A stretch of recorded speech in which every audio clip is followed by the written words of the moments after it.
I'd like to call this meeting to order at 7:30. Mr. Clerk, please call the roll. I will do. Trustee Robbins. Here. Trustee Cassell McNabb. Here. Trustee Moser. Here. Trustee Rubin. Here. Supervisor Goldberg. I'm sorry. Oh, excuse me. You to it, yeah. Pardon me. Supervisor Eisenberg. Here. And also we have other our Administrator Pearson Here. and Deputy Clerk. Madam Supervisor, we have a forum for business. Thank you. We will now rise for the Pledge of Allegiance. Right behind you, Jerome. I pledge allegiance to the flag of the United States of America and to the republic for which it stands, one nation, under God, indivisible, with liberty and justice for all. Supervisors reports. A number of things today. We were just mentioning that the Township Officials of Illinois Scholarship is open for applications. And we put that information in the dispatch if you know any high school aged students. And they do need to interview a township official. We know a few. I'm happy to speak to anybody who would like to learn more about township governance. We haven't had a winner from New Trier in my memory, and I would like to have that fixed. So let's do that. That's the Township Officials of Illinois. Most important on the supervisor's report is changes to general assistance. I have approved an increase of 35% in general assistance payments. So those changes, those payment levels had not been increased in quite some time. And with a large increase in the cost, in particular of rent and housing, the general assistance payments were not sufficient for the few residents that we do have on general assistance. So rent and mortgage will go up to $800 a month. Boarding with a relative as well. Food would go up to $200 a month. Utilities $130, personal items $15, and there are other other portions of GA that are delineated out, with transportation at $100 for a total of $1,315 in general assistance. And this would be consistent with the changes we made earlier last year that I changed to the emergency assistance levels, also increasing those for the first time in quite some time. That was last April. So I'm excited for that. And we'll make the attendant changes to the family case provision, which is what I reported on last time, which was related to awarding general assistance to juveniles who are living with either a relative or a non-relative guardian. Similarly, we are going to increase the gross income limit for the child care scholarship as well. So that had not been increased. And if you recall, the family of 4 was at 52,000 was the limit to be eligible for childcare, and that's childcare camp and after school, before school. With inflation and changes in wages, that is obviously not the same amount of money as it was at the time. So I am going to link those numbers to the federal poverty line and make those in line with our legal aid eligibility. So that'd be at 250% of the federal poverty line. So as the federal poverty line goes up, so would our guidelines as well. So that would be at 69,000 for a family of 4 under the current guidelines. So as Jean's report states, the child care scholarship application will go out. We'll see if it makes a market difference in the number of applications we receive. But it'll be more in line with our other programs that we offer. I had a very productive meeting with the new Cook County Commissioner covering New Trier Township, Scott Britton. He's not new to being a commissioner, he's new to be covering all of New Trier Township. Him and his staff came and toured the food pantry, met with our staff, discussed various areas that we can work together. I'm particularly excited that he would like to take on the mantle of my charge to get us as a member of the Greater Chicago Food Depository. So he's on our side for that. So hopefully we can finally, close that chapter. But he's also been very adamant about his new program, which was the Cook County Against Hate program, United Against Hate, that you might have seen after he had received anti-Semitic literature on his lawn, which included a number of Jewish elected officials, blaming them for COVID, for instance.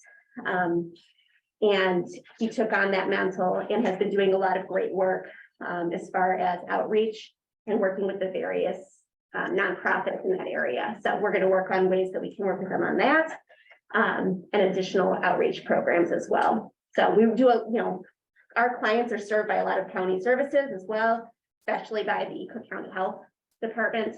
So with community cares. So I'm glad that we're going to have a strong connection with our commissioner. I included in our packets a letter from Attorney General Kwame Raoul, who asked that we pass on his message related to accessibility of public accommodations as it relates to LGBTQ individuals after there had been a number of threats against local governments for having transgender affirming programming and ensuring that all governmental programs are accessible to all. So please review that at your leisure. And as he says, if you have any threats against you, do report them as soon as possible. Is this something that will be in the employee handbook that I know that we're redoing? Not a bad idea. Sure, we certainly could. Considering that it's long. Absolutely. It's certainly more related to how we deal with the public as a public accommodation than how we deal with one another. That's different. Well, to that end, should it be on the website? Oh, sure. It's currently, posted on as part of this board packet, but we will make sure that it's in there as a part of our own policies. Yeah, that's a great idea. Mobility access is back, the transportation. Brian and I have been working on the copy and the legal side. It's a little bit more complicated than the CJE program because we have to have each individual using mobility access sign in their own contract with them. It's gonna go up on the website tomorrow. Exactly. So it's back. And hopefully will be of good use. The holiday party, which had to be rescheduled due to the frigid weather, is now January 25th, and we hope you all can make it. And the MLK Day of Service, which is one of the premier events from our our agency partner, the Volunteer Center of the Eastern Illinois, is at the community center just down the street on Martin Luther King Day. I hope to see you all there. It's always a great event. And I know Barb puts a lot of effort into it. And that's just dropping. You don't need to It is dropping. Yep. Unless you would like to see the magic show, which is happening. The magic show, you do need a ticket. But otherwise, if you want to make cards for veterans and art projects for seniors and blankets for the homeless, you can come.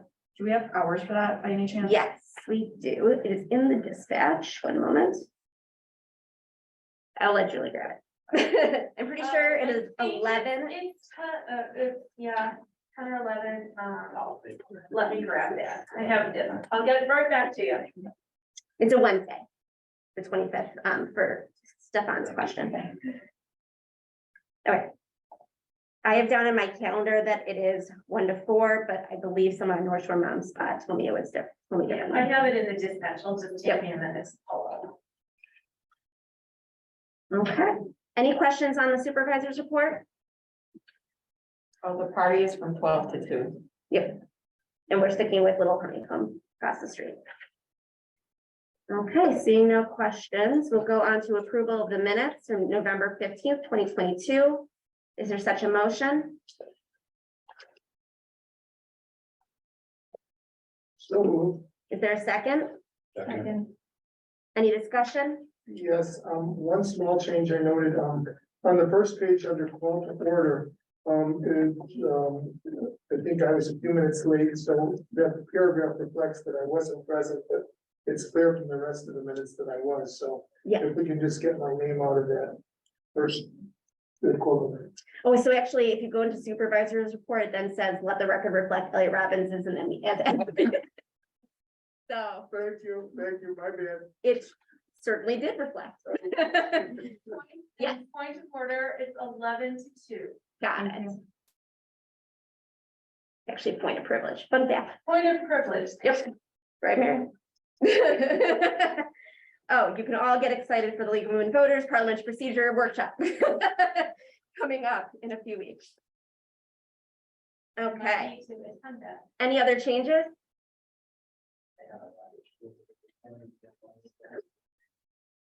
Seeing none, all those in favor, please say aye. Aye. Any opposed?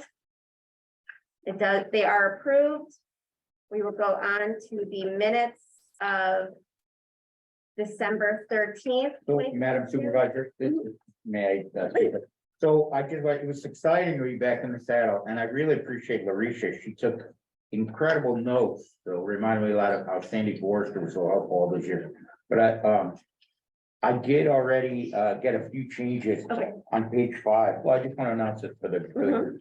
On page 5, I messed up with trustee Cassell McNally twice. Once I forgot McNally, and then once I forgot there's a space between Cassell. There's that should be there. So I'll fix those two. And otherwise, it was thrilling to get back into it. Absolutely. And we're And if glad- there are any other changes, please suggest them and we'll fix them.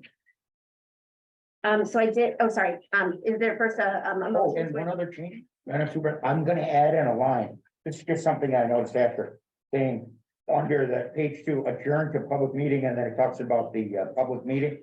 I'm gonna write in there, a copy of the approved ordinance is on the township website, just in case the people want the detail. They'll know right there that it's posted on the website. Great, thank you.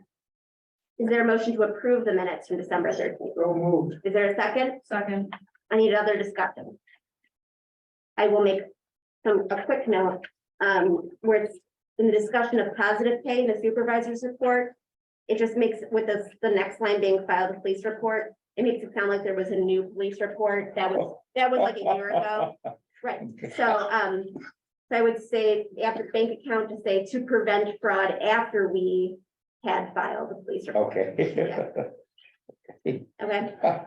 And then similarly, on that last one, the policy change to general assistance handbook, where it says involving the need to have. Yes. We'll just say in handbook to permit GA family cases when there is a legally appointed guardian. Permit, Mhm. again, please to permit the, GA family cases when there is a legally appointed guardian. okay. Because otherwise you could have a relative if you want, don't have, but other than that, any other changes? Seeing none, all those in favor, please say aye. Aye. Any opposed?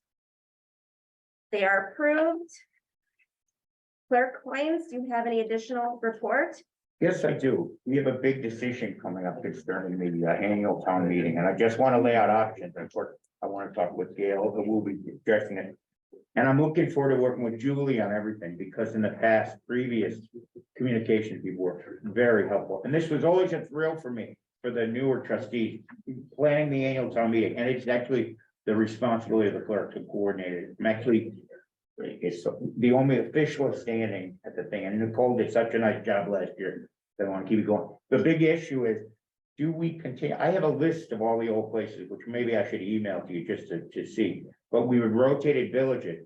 And then a while back, we switched to the thinking that we would go outside of the township every other year. And then on the odd year, we would have people come in to the township. We had an open house and we had it, so it was smaller scale, but it seemed to work. We did that twice, and then we had 2 online, unfortunately, but we did that twice, so that is an option. And I just want you to all think, if you have any input on that, because it is getting late in terms of a speaker and I don't know, and a location. I mean, this is something we started coordinating way back in the past. And I'll just leave you to think about that. Sorry, Jerome, what town or village would be up? Glencoe, Glencoe. and Thank you. we had it years ago at the TACA Sorry, Center. right. And then we had to switch it because we had a bigger, we needed the North Shore Senior Center, so we needed a bigger venue. And at different times, so we've been everywhere. Kenilworth, Wilmette, Northfield, Glencoe, and that, so we've been Wilmette, well, we've been everywhere. It's just that the board has to think about whether they'd like me to go every other year or stay, or go outside every year or stay put. And we had so many people last year. I just think it's too small in here. Well, we have done it I here. know, successfully. I've been here for one, You're not- and it was a lot of people, but it wasn't certainly what we had last year.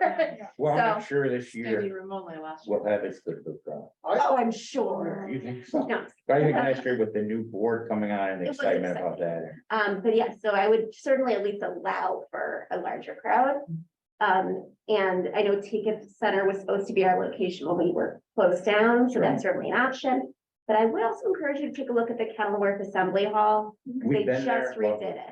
it. Oh, Yeah, they just did a huge reno and I would love to kind of showcase it. Oh. Because it's historical and, yeah, and I know they're proud of what they just did. well, how about this then? As first priority, I'll look at the Kenilworth. Great. And then if that doesn't work out, I'll look at Glencoe. Yep, If yep. neither of those two work out. We can always host it here. We're happy to do that. Built that new entertainment complex. I'm sure that there's room in there. It would be an interesting place to have it. I'm sorry, where? Loyola Academy, Oh, build a fine arts building, I hadn't thought of that. It's an interesting idea. another possibility. Certainly. We're a little bit Wilmette and Winnetka centric, so if we can get Kenilworth or Glencoe involved, that would be my first choice. Yeah.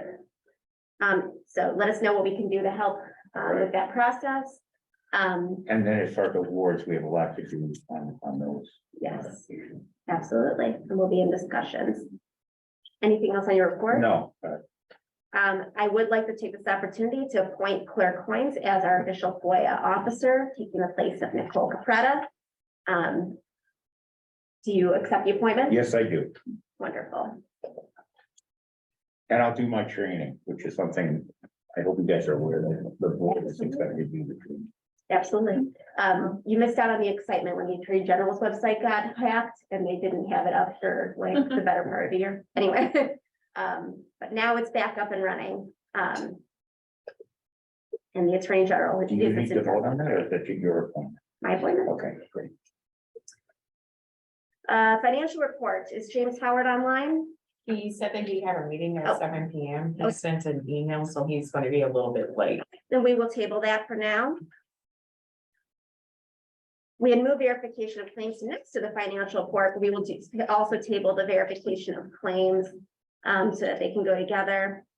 Actually, do think I do need a voice vote on both of those. So is there a motion to table the financial report and verification of claims? So moved. Is there a second? Great. All those in favor, please say aye. Aye. Any opposed? Great. Assessors report, Assessor Churchwell. Yes, just very briefly, I hope everybody knows by now that we are in fact open for appeals to the Board of Review. Last date to file is January 25th, supplemental evidence due by February 8th. We are in fact now, just only now beginning to get quite busy. I think the extended holiday running the week after New Year's meant that a lot of people were able to go away who might not have otherwise done so. And so they're kind of slow getting going, but they seem to be catching up fast. And we are getting busier, which is good. My other thought was that a lot of people might just still be in shock and not able to cope with what happened to them last summer. The other two small things, not so small. Next week, our new Board of Review Commissioner, Samantha Steele, will be in the office with staff presenting a hybrid Zoom and face-to-face event, an outreach event on filing appeals with the board. So that I'm excited about that. Gail is co-sponsoring our county commissioner, our new county commissioner. We got all sorts of new people this year. Our new county commissioner, Scott Britton, will also be present at least at the beginning of the meeting. I don't know whether he'll stay for the whole time, but he is going to come in person and not just Zoom in. So all of you, please tell your friends and neighbors if they want to come in to meet the new commissioners. This is a wonderful opportunity to do it. If they are not comfortable coming in, they are more than welcome to participate via Zoom. Julie has worked very hard at getting a flyer together and the information out, so it is available for people to get the links and all that. And then the only other thing is that because we are open for appeals at the moment, and we don't get all the data at the early part of the month anyway, the fourth quarter report for 2022 will not arrive at least until the February meeting. That's it.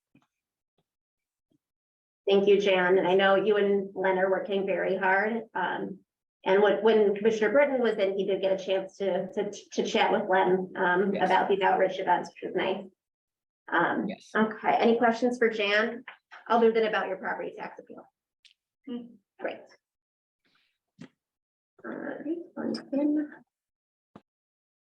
All right, the moment you've all been waiting for, we are in line for committee funding presentation. We're starting, you want to start with that? Or- Start with that, yes. Yep. All right, we will start with Ed from the Life Stages Committee.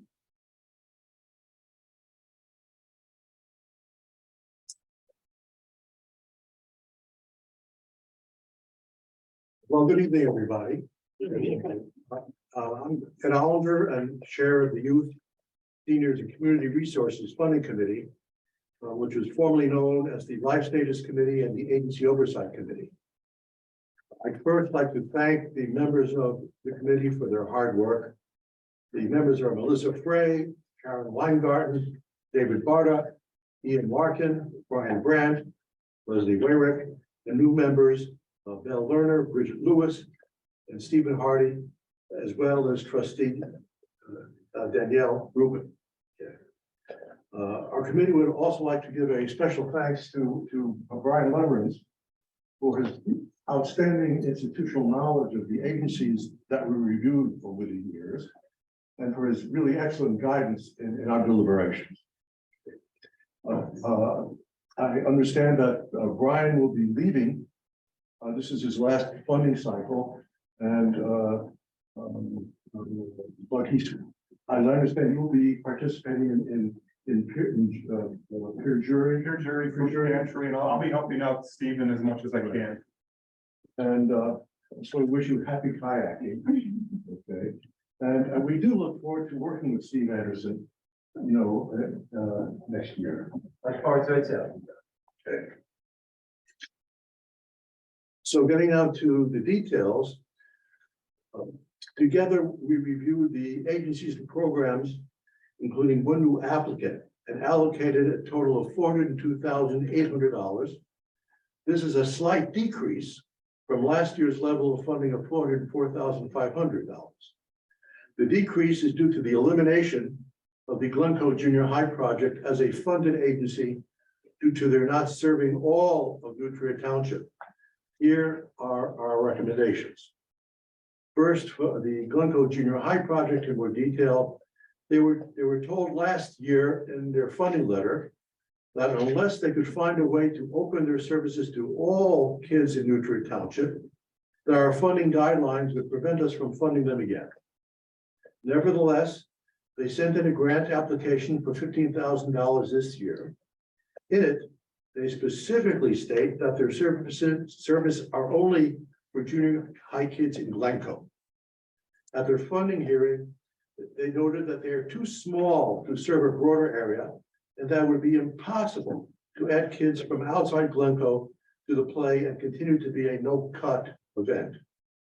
They already have a waiting list for civic engagement and other programs for Glencoe kids. The committee does not recommend that we fund them, but note that this agency has 2 years reserves, great community support, and will continue to thrive without our funding. Next, Glencoe Youth Services, they applied for $38,000, the same as last year, and it was granted. The agency has a new director, Michelle Rosenthal, who is the former head of the Glencoe Junior High project, so she knows the community well. She had asked the agency last year to report on numbers served as their primary metric, and the agency has met its target for participation, though it's now more a junior high program than a high school one. This is another reason why it's really unnecessary to fund the junior high project. The agency is focusing on service projects, special events, and drop-in services, regardless of age. The warming house are also asked for the same level of funding as last year, $47,000, and we approved it. They too set targets for attendance, which they achieved, but they set the bar pretty low and have had only 138 visits between July 1st and November 1st. They have reduced their hours to 5 days a week instead of 6. They have seen an increase in female attendance to where they have been slightly more than 50%. Recent news of the warming house, however, is that they have closed temporarily. This was a decision made by their board just recently. And after our funding meeting, their former director, Emily Schnell, is leaving as of January 1st. Though she will remain as a sometime consultant, they have no replacement. And the board does not wish to operate without a full-time staff person on site. The board is also in talks with the Winnetka Youth Organization to merge or at least combine administrative structures. We've also seen an increase in collaboration between the youth centers. Finally, the youth organization asked for an increase, and we gave them one, but only a modest increase to the level of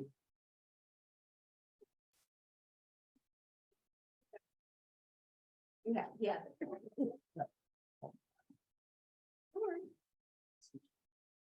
We have, yes, water, I had to, I forgot. maybe a shot of bourbon. No. The Winnetka Youth Organization asked for an increase, and we gave them one, but only a modest one, to the level of $50,000 from last year's allocation of $47,000. They had asked for $60,000. The committee acknowledges that they do have to pay substantial rent that the other two youth centers do not have to pay, approximately $1,400 per month.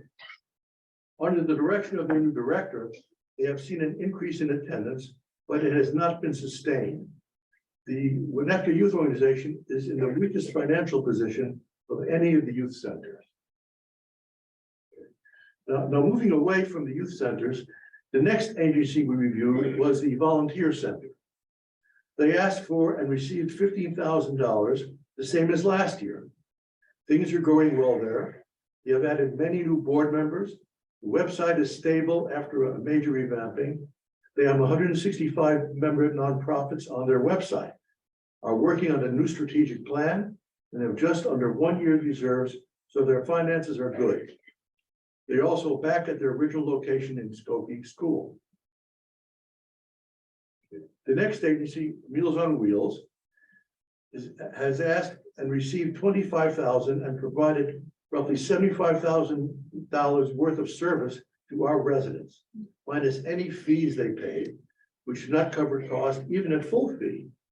This agency is experiencing tremendous growth since they opened up their kitchen and will soon be a $1 million budget organization. Fees account for only 30% of the agency revenues, so they have to do a lot of fundraising. The new kitchen is running well, but supply chain issues and demand are making things difficult. We have some concerns about their finances. They have low reserve, inadequate cash on hand, and a fast-growing budget, which will necessitate huge increases in donations. Their food is very good. They're expanding menu choices, but have reduced the number of delivery days, and their board is too small. They need more volunteers. Costs are rising. We will be keeping a close eye on this agency's growth and financial condition. The next agency, the Career and Resources Center, was allocated $18,000, the same as last year, though they requested an increase to $20,000. We felt that funding them at the level of $18,000 was generous, as they really only provided about $10,000 to $12,000 worth of service to our residents. But they are doing a number of special events and programs in the township, so we kept them at the same level of last year, with an expectation that the numbers of clients from Newbury Township will increase and they will continue to do more special events in the community. It is worth noting that the unemployment rate in Illinois is higher than any other state except Nevada, though still only just over 4%, and lower in New Trier Township. This agency is still operating 100% virtually, but do intend to open up some services. They have a new director, still have an 80% placement rate, and we are urging more flexibility on fees. The next agency, Rebuilding Together, requested $45,000, and we granted it. Last year, they provided services of about $58,000 in the township and plan to do even more this year.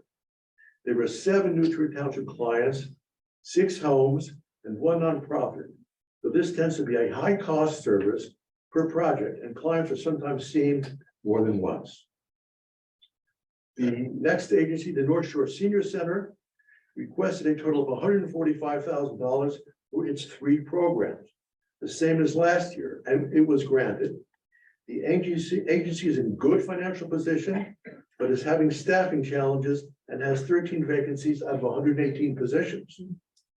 Agency reports that many young hires prefer working remotely and don't like doing home visits, which is an essential part of their service. They revamped their salary structure to reduce their 20% turnover rate. They hope to get it under 10%. The adult daycare program, House of Welcome, is the program hardest hit by the pandemic and is still operating far under capacity. More seniors are isolated than ever before. The agency reports that their friendly visiting program has expanded by going virtual, and many seniors feel safer this way. Agency is currently undergoing a capital campaign. The next agency, the Alliance for Early Childhood, asked for it and received a modest increase from $7,500 to $7,800. They have a new agency director, and our funding this year is geared toward parent, family, and educator programs, which are well attended, but they could do a better job collecting evaluation and feedback data. The agency has a broad base of community support, multiple boards, and significant resources. Their Let's Pay event has been well attended. The agency now offers continuing education units for those who need them. The next agency, the North Suburban Legal Aid Clinic, asked for and received $12,000, the same as the last few years. This now is a $1.6 million agency that has experienced tremendous growth during its short lifespan. There were 26 New Trier Township residents served in 19 cases, plus some pro bono cases, and over 1,500 cases total. We estimate that it costs them no more than $30,000 to serve our residents, so this is good value for us. They also did some power of attorney clinics in the township. There are income guidelines for all services except domestic violence. Staff is also bilingual. Finally, the Record is a new agency that applied for funding for its youth in journalism workshops. We know the board funded it once before, but we have declined the request for $6,000. First of all, it is purely an educational program and therefore violates our new funding guidelines. It is also not a traditional nonprofit.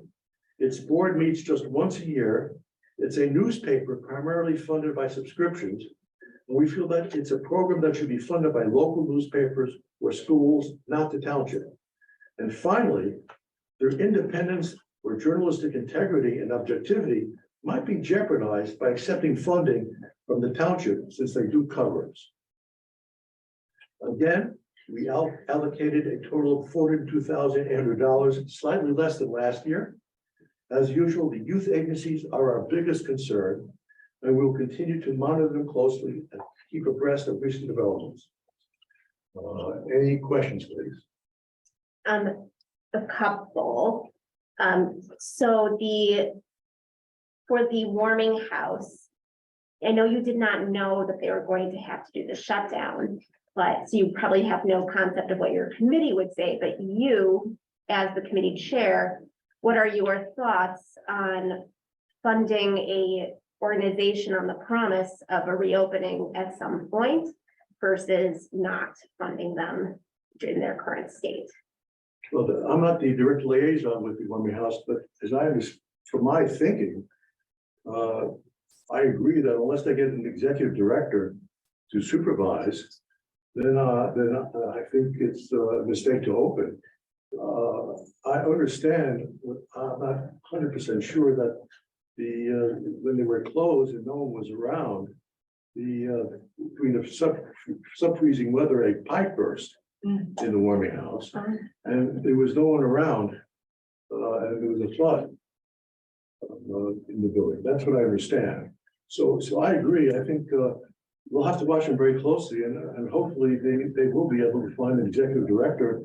Either that, or they may be pushed to combine their administration with some of the other, agencies like the Winnetka Youth Center. Which we've been encouraging them to do. Yeah, we've seen more collaboration, Yeah, but it's still, I think it's in infancy. they don't have any full-time employees at this time. No, So under our guidelines, we can't fund them, right? Because it says you have to have at least one full-time employee. Correct, they closed as of January 1st. And so, I mean, technically, we're still in last year's funding, which was, we may wish to consider, depending on how soon they can hire an executive director, that if they're closed for 1 month, then we should, reduce the funding by what would essentially, prorate it, for 11 months of funding or something, but we'll certainly keep a close eye on when they're going to reopen. Absolutely. Yeah, so we might need to get a little creative with some language. Right. And my thinking is this. For, this year is done. Like we can't change the funding that we already. Well, actually, I mean, they have one more check coming, which would be for the end of this fiscal year, which would get mailed there on approximately February 28th. Right, but could we, based on the funding letter that we gave them last year, do we have the authority to essentially change our funding of the agency? My concern is not so much of what's going on right now as, this number and kind of moving forward. I would suggest that we think about structuring the funding letter in such a way that we make clear that this amount is contingent on them having, the full-time employee as of the date of the funding letter, or whatever our requirements say. And then, I think, Brian, you've got the right idea that says, something about, you've got to have the executive director, or if there is a closure of more than a certain number of days or something like that. I'm a little bit, I'm interested in your thoughts about the possible combination of the Warming House and Winnetka Youth Organization. I think that could be, fantastic on a number of different fronts.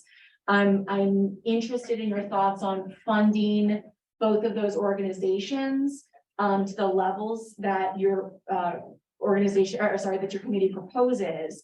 Do you think that their talks about combination are too early to take into consideration, only allotting, limited funds to one or the other? as far as I understand it, speaking to the director of the Winnetka Youth Center, who's I'm liaison to, is that really they're really talking about combining, social service events. Like the biggest one is this Battle of the Bands, which everyone is aware of, and the other social service events too. But I don't think there's any discussion about combining the administrations. Oh, sorry, I misunderstood. Oh, I thought that was. Actually, I had a lengthy conversation with the board president of the Winnetka, the Warming House. And that is part of the discussions, is somehow merging some of their administrative structure. Yeah. And trying to find other opportunities for them to, I've never thought it made sense to have 3 full-time executive directors at these tiny agencies. It probably makes more sense to have combine administration where somebody could do fundraising for both organizations and then have, always have a program staff person present that would probably be part-time. Yeah. Right. They just had that meeting, this past Sunday. I asked if I could attend. They said no. I don't know what's happened yet at that meeting.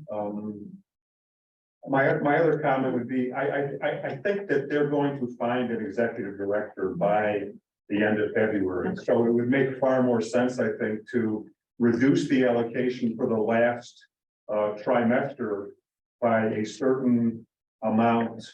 If they close for a month, then we would reduce their third trimester allocation by 1/3, what, essentially. by a third, yeah. Well, it's 4 months. Each check is for a 4-month period. Okay. So if they're closed for a month, we would reduce it by 25%. I just want to say that, I want to start out and preface it by saying that I'm not thrilled with any of these youth agencies in terms of the way they pivoted in light of COVID. I'm not confident that we're getting good attendance numbers, and I think they could have done a lot more and been a lot more creative. That having been said, I think we got to be very careful about changing numbers for agencies that are in transition. I mean, this isn't the first time that things have changed from the time these people came in and made presentations to us, an agency presented, and the time that we actually vote on the funding. A lot of their ability to move forward with the plan and hire an executive director may be based in part, especially with this agency, which has got such limited resources, on the funding to believe that the funding that they believe they've secured, and the funding that they believe they're going to get. So that could be part of their consideration in terms of their ability to hire somebody good. So I think we've got to be very careful about backtracking and changing commitments that we've made. They've relied on those commitments, and hopefully they're going to find somebody good and they're going to put that person in place. I think we have a little window of time before we have to vote on this. Right, so we have a process set. We're hearing from our committee chairs today. Questions are directed to those committee chairs. And then we will have our own discussion, debate on the actual allocations at the next meeting. Then those allocations become part of the budget that we will then pass at that subsequent meeting, if everything works according to plan. Any other questions for Ed? I want to pick up on Ellie's comment, and I have a question. I don't think we can change the allocation that they're entitled to for the next This round. year. Yeah, I don't think we can do it, period. I don't think it's speculative. I think it's a no-go. I like the idea of pro rata. I think that makes sense. And they just get put on notice about that, but going backwards, we can't do it. My question, and it kind of, we started discussing it, was there earnest discussion about the youth agencies and their viability and their ability to move forward in the process of the committee? Yes, yes, indeed. I mean, there was skepticism, given by members of the committee in all our discussions about the viability of the youth service, of the youth agency, and how well they're achieving their goals, especially these drop-in centers, which we've been concerned that the numbers are so small, and it maybe most of the value is in the social service aspect of what they offer. Social, not social service. So if indeed, there's a social service aspect that can be combined with all the youth service. There's no need to have 3 separate agencies doing,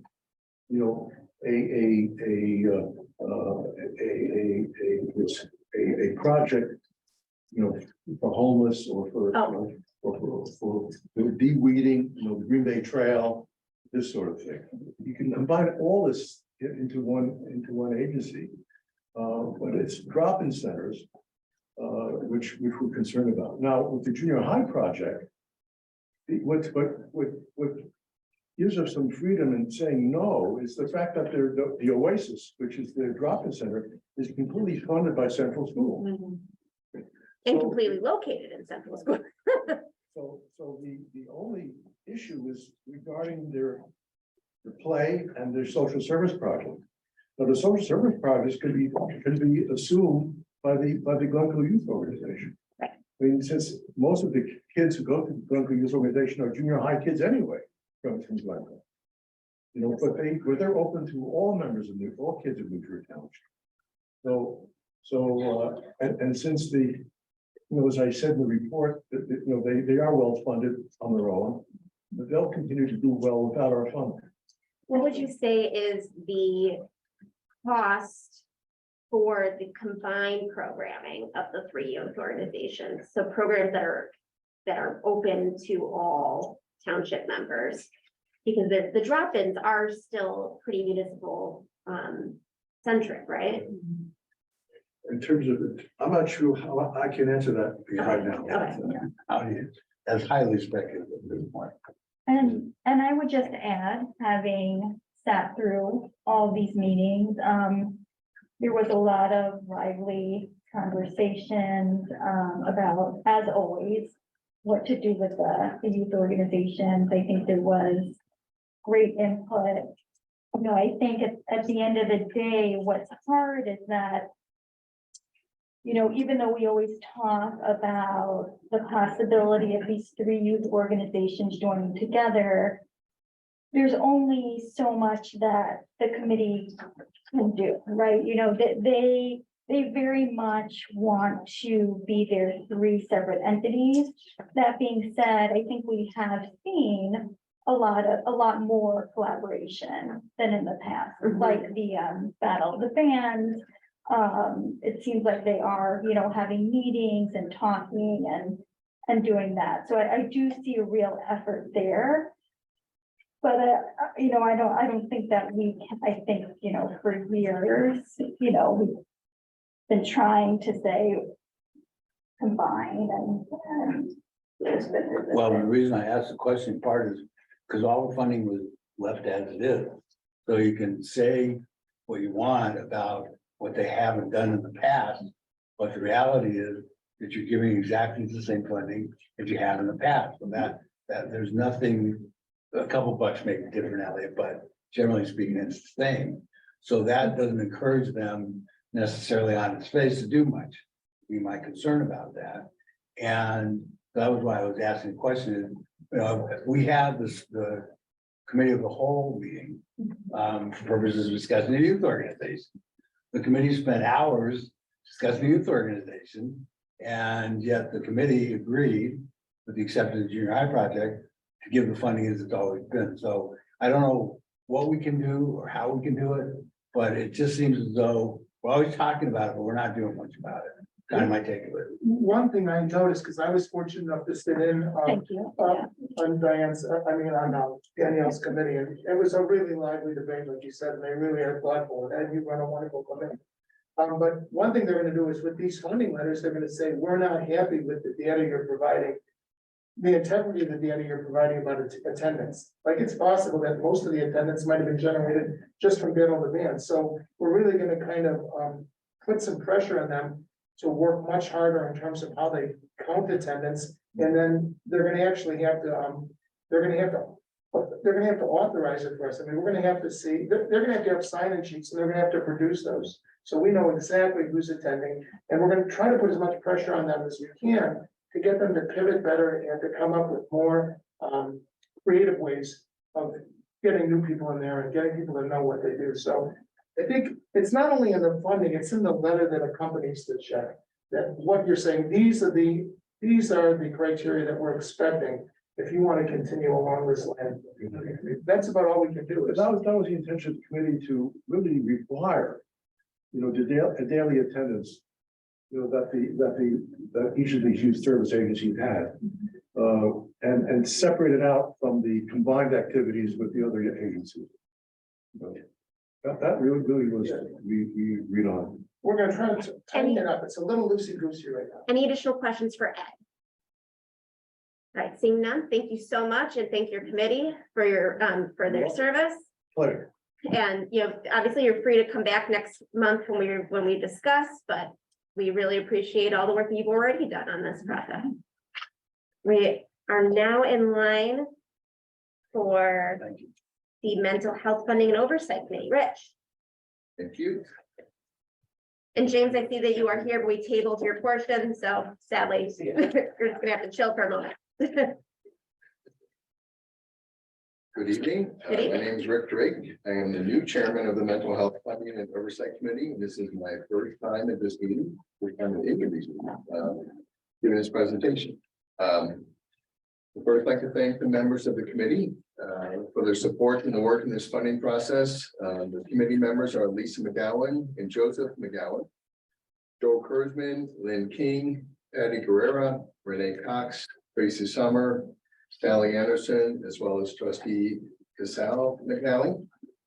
And I'd like to second Ed's comments about Brian Leverance and his invaluable knowledge and guidance throughout this entire process. So thank you, Brian.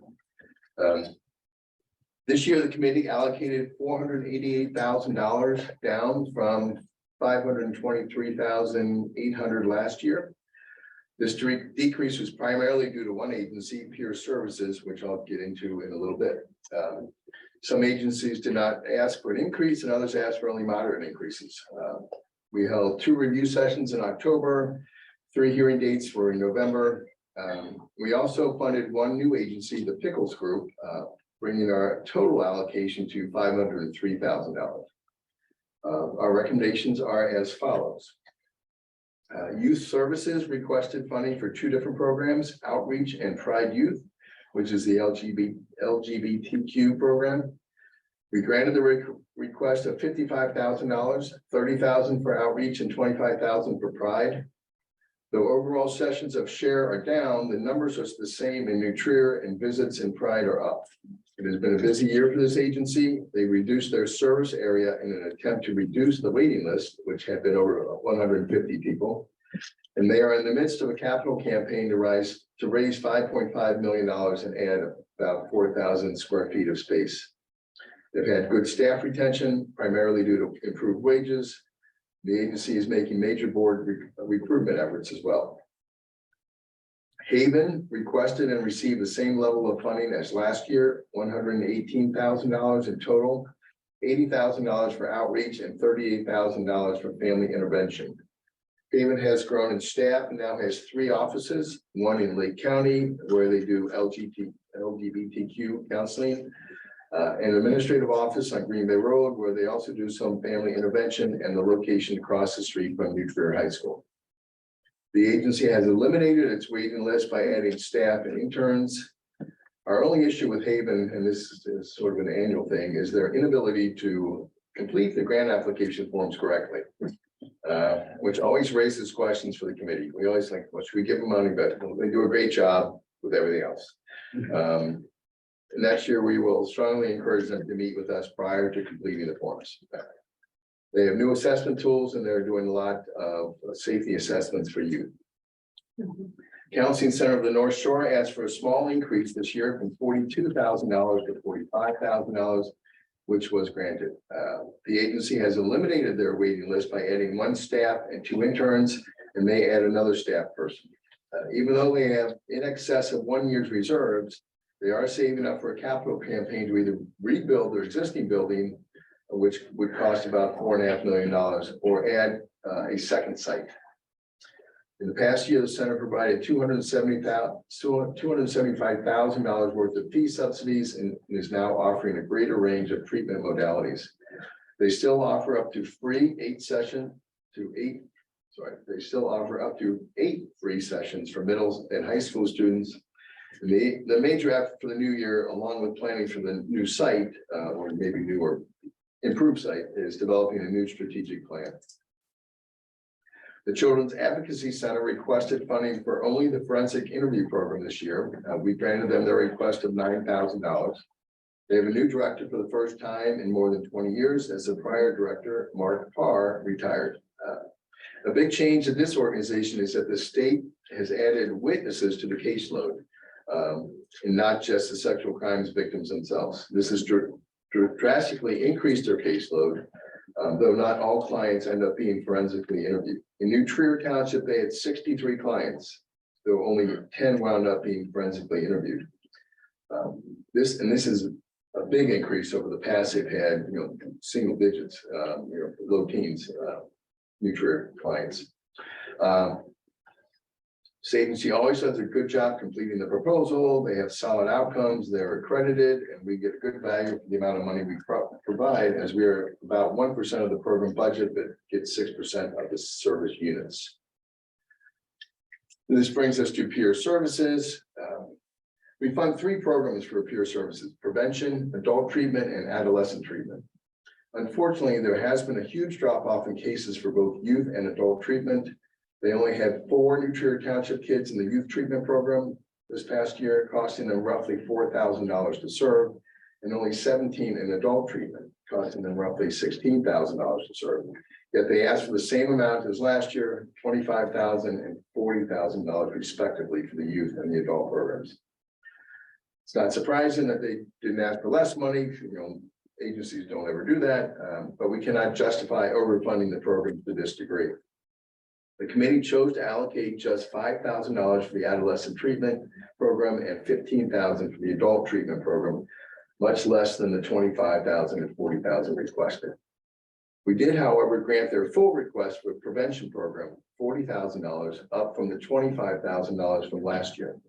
They do more prevention work in our township than they do in any other area, and they are increasing their efforts. But overall, the allocation was reduced from $105,000 last year to $60,000 this year, a $45,000 cut. But again, we did give them the big increase in the prevention funding. We stress that this will not adversely impact the agency or township clients, since the program is serving fewer clients and the clients are primarily funded by fees and by the state.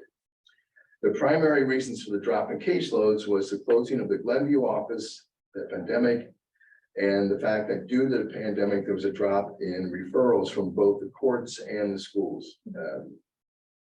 Personnel changes resulted in the loss of the relationship with New Trier Township, or New Trier High School. They're attempting to rebuild these relationships, and they hope to see their caseloads rebound, especially since all indications are that the pandemic increased the level of substance abuse. Peer Services is now operating at about 75% in person and 25% virtual.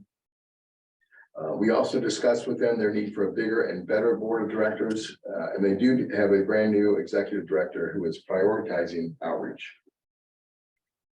Erica's Lighthouse asked for and received $16,000, which has been their request for many years, in which we have granted.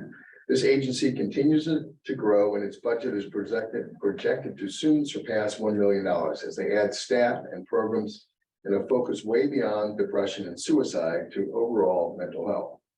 They have revamped their website and curriculum, added social media presence and staff, and expanded services outside of this community to where they are now a national organization. New Trier Township is now just 7% of their service hours.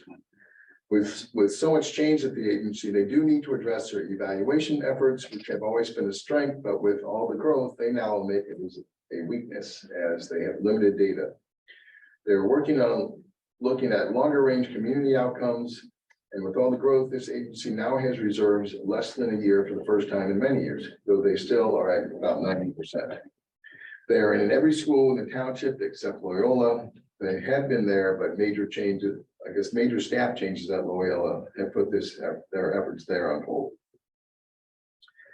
Cancer Wellness Center asked for and received $15,000, the same as last year. This agency shifted into virtual services without missing a beat. And about 90% of their services are still virtual, and they have proven to be just as effective. About 7% of clients are from New Trier, or about $43,000 worth of service, which is still free to all users. The center now has outcomes in place for both clients and caregivers, has added staff, hours and bilingual therapists, and is in an excellent financial position with almost 2 years in reserve.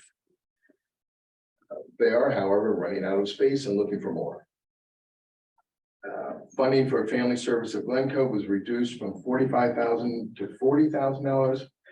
The committee felt that the emergency funding grant of $35,000 given by the township, plus the additional funds they received from the village of Glencoe and the Glencoe Community Trust, were more than sufficient to meet the additional demand for services from the Highland Park shooting, especially given their 1-year level of reserves.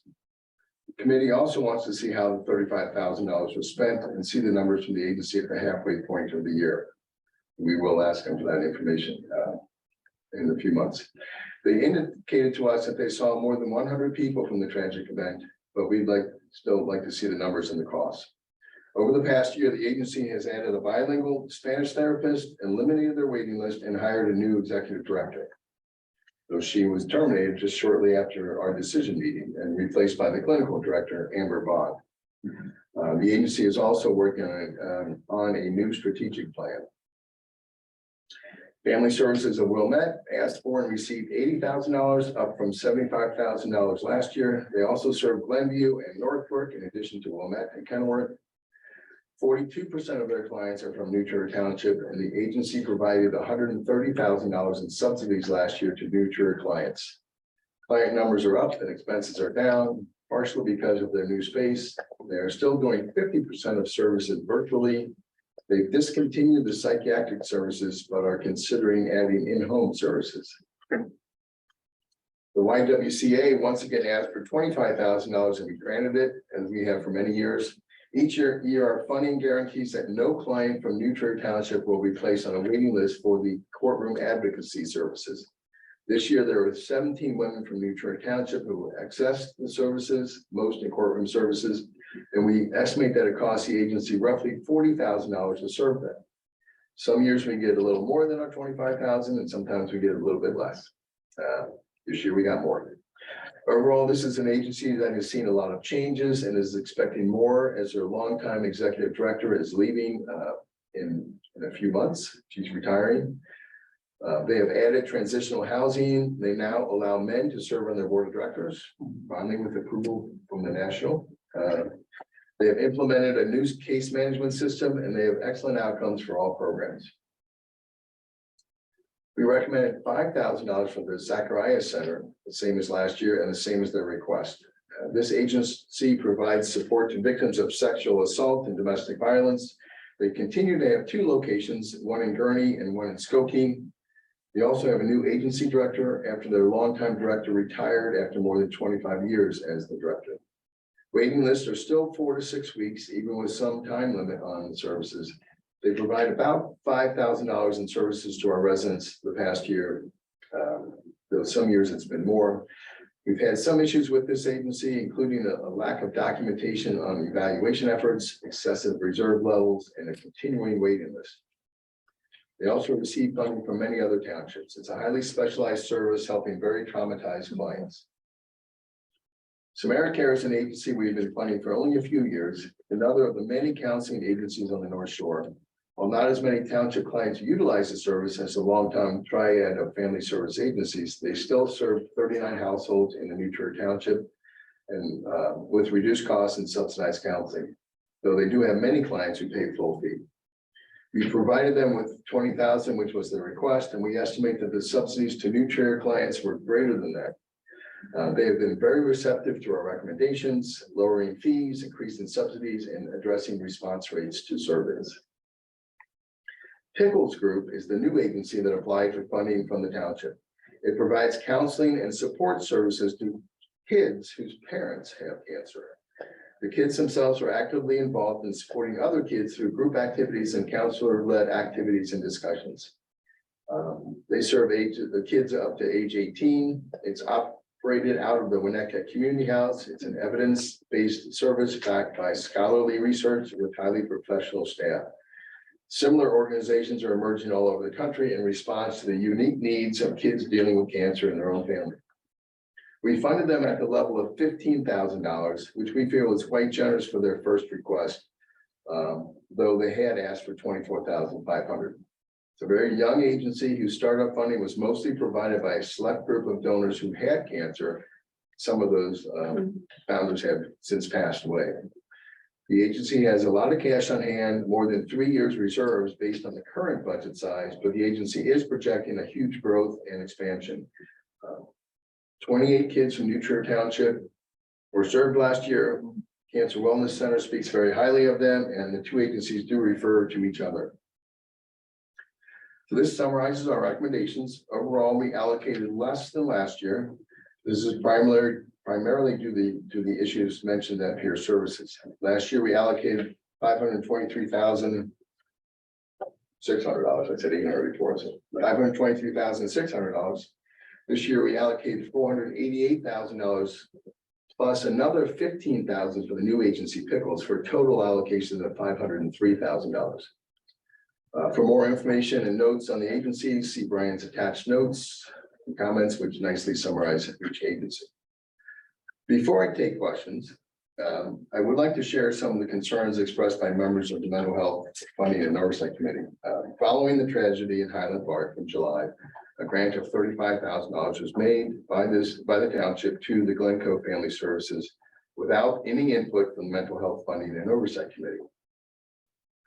Given our role, we felt that it would seem like our input would have been both valuable and necessary before making this grant. We're also concerned about the lack of information we've received from Glencoe Family Services regarding how these funds were used. The committee would also like to know whether or not other counseling centers that we regularly fund was given the opportunity to access additional funding. Was there a reason it was only Glencoe Family Services that received funding? Were there reasons that other agencies such as the Counseling Center of the North Shore, Family Services of Wilmette, and possibly even Haven or Samaritan did not receive funds? Also, our committee is not aware of any process that is in place for emergency funding requests. We believe it is our function to review and evaluate all requests for funding from these agencies that fall under the umbrella of the Mental Health Committee. We understand that this was a unique situation, but because of that, all committee members would have made the extra effort to quickly review any emergency requests, and we would have made efforts to reach out to any and all agencies that may have been impacted by this or may be impacted by any future tragedy that may occur. So in the future, we will be asking Glencoe Family Services for an accounting of how the additional funds were used. We would like to see a process put in place by the trustees for any future emergency situations. And we would like to make sure that all New Trier Township agencies be given equal opportunities to request emergency funding. Thank you. Thank you for your presentation. I'd like to start by just addressing the emergency funding proposal. All agencies were given the opportunity to make an emergency request. This was at we have every agency come for the annual luncheon. This was right after the shooting, and every agency was present. And I made the announcement that we were accepting emergency requests at that time.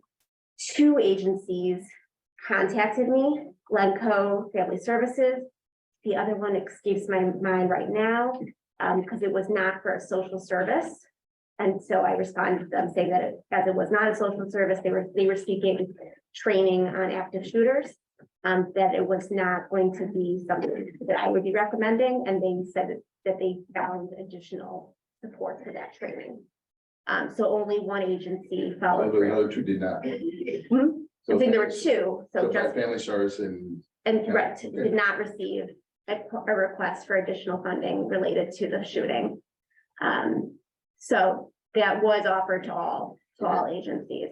We followed the procedure outlined on our website related to projects of township significance. So the budget came from projects of township significance, which is what we set aside for off-cycle funding for additional projects throughout the year. And we use the same process that we would use normally for like seed funding. So that is on our website. If you're looking on apply for off-cycle new program funding, it would have only been called new program funding at the time, and we have since revised it so that it does say off-cycle, because we use that same process that had been already around for that process. So I do appreciate that the committee has vigilance on how that money was used, and hope to hear back from what you learn, especially from whoever your liaison is, because I'm sure that they are watching carefully with the change in the executive director, which certainly came as a shock as well. So do you have was there anything else that we were supposed to address on that? But I appreciate that you took that. I'm glad that glad to hear that the announcement was made and that everybody was given the opportunity. We might question those other agencies as why they didn't request. Absolutely, But thank you for that information. right. Any questions, related to the presentation? Rich, I just want to compliment you on an excellent presentation. That was like a veteran presentation. Really well done. I'm gonna thank Brian for writing it. The last part I did not. No, he had nothing to do with that. But with regard to the last part, I personally think that you're correct. We had a committee in place, it was your committee, that deals specifically with this particular agency. So I think that we have to consider how we do things in these emergencies. When you have an emergency like we had, which was unprecedented, you know, sometimes you act a little hastily, and I think in retrospect, maybe we would have been better served by getting your input, you know, bringing up, having an emergency meeting of your committee, since you know that agency so well, and let them present to you guys as well. And we still would have had the final say on it. So I think, you know, the concern of the committee is well taken by this, and we're gonna think about those things. But again, when you have an unprecedented emergency like this, and there seemed to be an emergent need for the funding, I mean, I think we maybe missed a step, and so I'm glad you brought that up. My biggest concern about your presentation, of course, is peer services. I mean, when you look across the board here, they've been at 105,000 for about 4 years. So do they have a sense from your discussions with them that there might be a significant reduction by virtue of those two programs, the services they're actually providing? I was a little disturbed at their presentation with their lack of Self-learning. concern about the drop in utilization by Nutrient Township, especially Nutrient High School. And I don't remember if it was somebody at Nutrient High School left or somebody at Peer Services that left, but they're like with any, I sort of think of it as, I was in the investment business, we had salespeople that go out and it's all relationship. Well, when you lose that relationship, it's really hard to rebuild it. And it seems like that's what happened. So they weren't getting the referrals anymore because they didn't have the personal connection anymore. I was a little concerned about their lack of concern about that. And they didn't seem to have any great urgency to fix that problem. Should you, from the people that came and presented, I assume the executive was The executive director he'd only been on the job like 2 months. Well, not even that Not even, long. I think maybe, but he didn't. And granted, he's probably got a whole list of things to focus on, but I would think if he's here speaking to future township committee, who's gonna give him some money, a big chunk of money. And our biggest concern is that your service to our township has really dropped off dramatically. You think you'd at least fake it a little bit and say, that's one of my top concerns is to get back, into the high school and make sure we get a lot more kids enrolled in our program. But they just didn't seem worried about it. do you think that they had a sense, maybe the people that came and presented, that there might be a significant reduction that was being contemplated by your committee? Oh, yeah, I think Brian made it very clear. That, And how- Yeah, in fact, I think he said, we're not Overall thinking. numbers dropped everywhere for this agency. And how do they respond to the fact that they might be facing this? How do they respond to you, Brian? I don't think they really did. We'll find out. Yeah, it's, and again, closing the Glenview office. I think took a lot of attention away from Nutrient Township and again, the lack of the relationship with Nutrient High School. Got it. And I think they do have some sort of fundamental differences with Nutrient High School as far as I know that, and I don't know enough about it, but sort of, how many, I think they like to give kids at least 8 treatments and Nutrient's like after 3, we're suspending the kid or we're, they're going to, the high school take drastic action after 3 set counseling events. So they're like, we want to give a mate. So they have got a little bit difference of philosophy. And maybe that's why they're not pushing it. I don't know. Their prevention program still is the one that does those wellness survey every other year. That's still done through Peer Services, so they still have a prevention relationship there. But it's I agree. The new director, he seemed a bit lost up there. Period. He was so new that it's gonna be hard for them to rebuild some of these relationships. And there are other organizations that do substance abuse, so this is the closest one to our community. And we let them know, like, the whole committee feels this way. If the numbers jump up next year, the dollars will jump up again as well. Right. And that can be conveyed in our letter as well. Yeah, and let's remember that, our funding is they get most of their funding from fees and from the state. So this reflects the drop off in service. It's not going to financially impact the agency adversely, other than the fact that their overall numbers have dropped, period. The reserves are a little low, they're about 48%. They've always been around that level.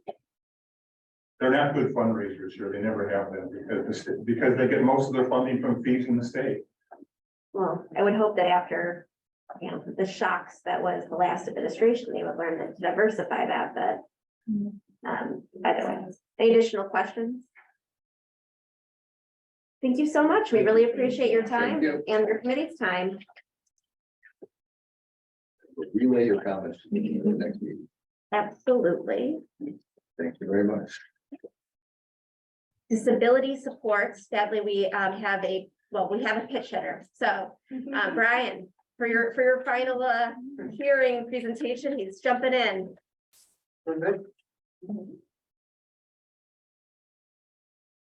And we wish Mitch a full and fast recovery. Yeah, I had a phone conversation with Mitch yesterday, and he is severely ill. He said he would have been happy to do it via Zoom, but it's uncomfortable for him just to speak. So, Wish him our best. I will do that. In place of Mitch Doolin, who's the chair of the Disabilities Funding Committee, I'll be doing the presentation. This would have been Mitch's second time through the process. Myself and Mitch would certainly like to thank the committee members, Jessica Tucker, Bridget Orth, Paul Lively, Tammy Smiley, John Nichols, Bruce Seitzer, Chris Ehlers, and Lisa Bragnaka, as well as staff, myself and trustee Stefan Moser for all their hard work and diligence in the process during our 2 review sessions in October and 3 hearing dates in November. I personally feel like they have an excellent committee, all experienced members, and even our newest member, Paul Lively, came to this committee from another one where he was the chairman. We appreciate the confidence the board placed in us by not setting funding parameters, other than the fact that agencies should not get more than an ask for. The overall level of requests was $692,880, only slightly higher than last year's level of allocations of $676,600.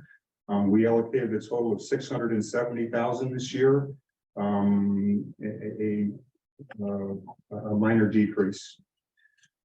Our biggest concern we've noticed throughout the funding process, that's something that's been especially true with the agency, certain people with developmental disabilities, are the staffing shortages that are being experienced by so many agencies, especially residential services, agencies like Glenkirk and Clearbrook. It's really putting a strain on existing staff and on clients, and in some cases impacting their ability to fully serve some of these clients. It's also meant that some of these agencies are actually seeing reduced budgets because they're not paying as many staff.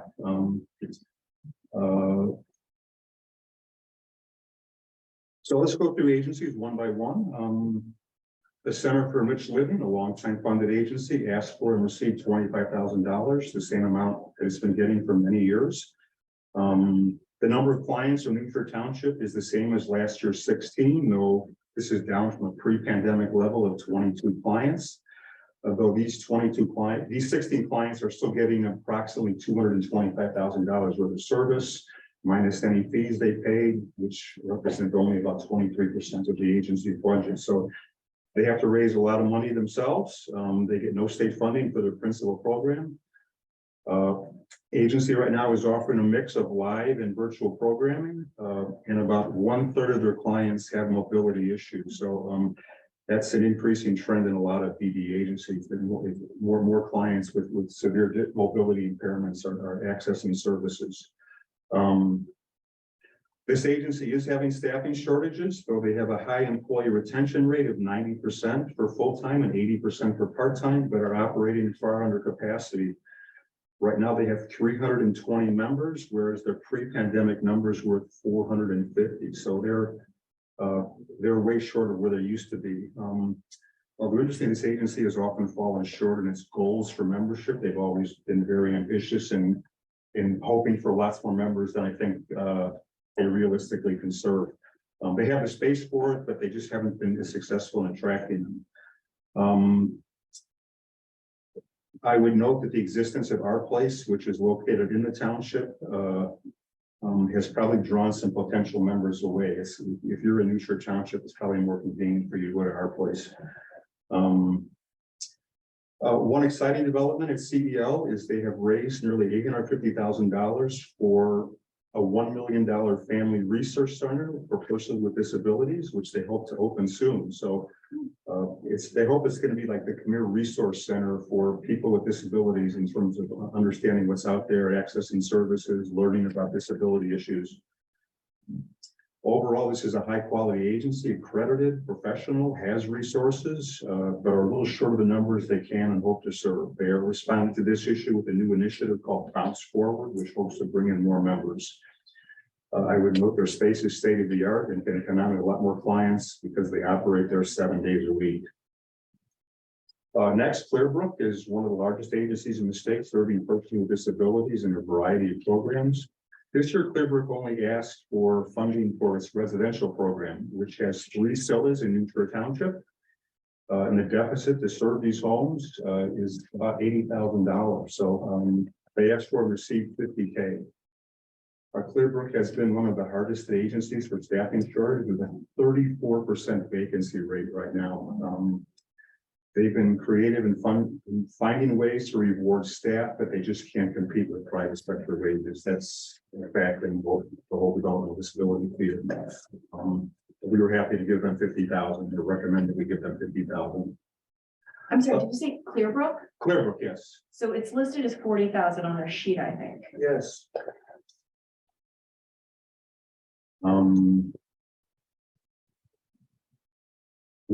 They went from. It says they went from- 52 to 42 to 40. Says they asked for 40 and were allocated 40. Right. It's line 40.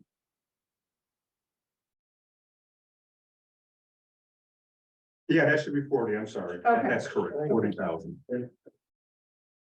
My apologies. No.